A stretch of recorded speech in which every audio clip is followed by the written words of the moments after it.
So we are fighting mycotic keratitis. Fungal keratitis, the first documented case was in 1879, and the incidence is growing over the last 45 years. In a country like India, it accounts for more than 40 to 50% of all microbial keratitis. If not treated promptly, can result in infection of the globe and loss of globe. So early diagnosis and aggressive management is essential. It gained momentum in 2005 when there was an outbreak, especially in Florida. You can see the rising cases till May, and after which it gained momentum. The difference between fungal and the bacterial is that fungus generally they respond poor to therapy and they have limited availability of antifungal agents. More than 100 different fungal species have been identified to cause fungal keratitis. The specific type of fungus responsible for keratitis also depends on personal risk factors, regional temperature, climatic conditions, and in addition to trauma with vegetative matter, immunocompromised state like diabetes mellitus, ocular surface disease, contact lens wears, in addition to some of the other factors in country. I would request Esther to please.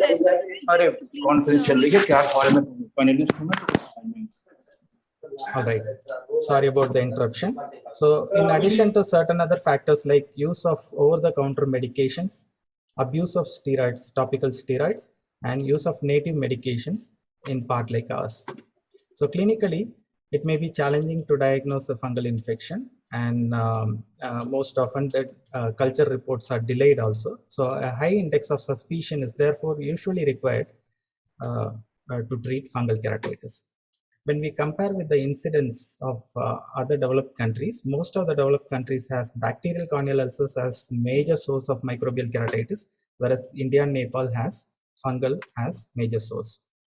This is comparing some of the publications. In South India, 340 cases per year of fungus is being shown in a single center against 100 cases in 11 centers in USA. Over a period of 10 years, in a study from Hyderabad, 1,360 patients had fungal keratitis. Similarly, in China, 2,065 over 9 years. As I said, the prevalence of specific type of fungus are related to, one is a specific type of trauma like vegetative matter, use of contact lens, where fusarium is more common. Candida is more commonly associated with OSD, and agricultural are mostly involved, and similarly personal hygiene and risk factors are also associated. This is one of the recent publications in 2020 October talking on the epidemiology, and it's been published in the Lancet. You can find since 1946 all the different papers have been studied. 116 studies were taken into consideration with 18 different defined population groups, and over 1 million cases every year is known to have fungal keratitis, and 8 to 11%, nearly 1 lakh eyes are being removed annually following fungal keratitis. And what did this paper add? Fungus is one of the most important cause for unilateral blindness, and 3,600 publications have been studied. And if culture negative cases were assumed to be fungal, it is over 1.4 million cases is the burden of fungal keratitis every year. And calcofluor white is superior to potassium hydroxide mount, KOH mount. Probably 1 lakh eyes are being removed every year following fungal keratitis. And it is in the southern Asia, especially India and Nepal, 73 out of lakh population are suffering fungal keratitis, which is the huge, highest among all different nations. As I said, over 25 per million per lakh population is the incidence of fungus in India. Similarly, more than 45% of all microbial keratitis are fungus in India. This graph shows a non-fungal, when there is a diagnosis of non-fungal keratitis, the GDP is not much affected, whereas when there is increasing diagnosis of fungal keratitis, the GDP goes down. That means fungal keratitis not alone cause legal and social blindness, but also cause economic blindness, reducing the economy of the country. In India, In our part, Fusarium is the most common fungus. In North India, probably Aspergillus is more common. Morphologically, fungus is divided into dermaticeous or filamentous fungi. Aspergillus, Fusarium, Curvularia are the commonest filamentous fungi, and non-filamentous fungi, which are yeast and yeast-like organisms, Candida. This is a classical Fusarium. A fungi is identified by the sporangia and the spores. A classical tennis racket-shaped one is Aspergillus. When the pigmentation is dark, then we call it as Niger.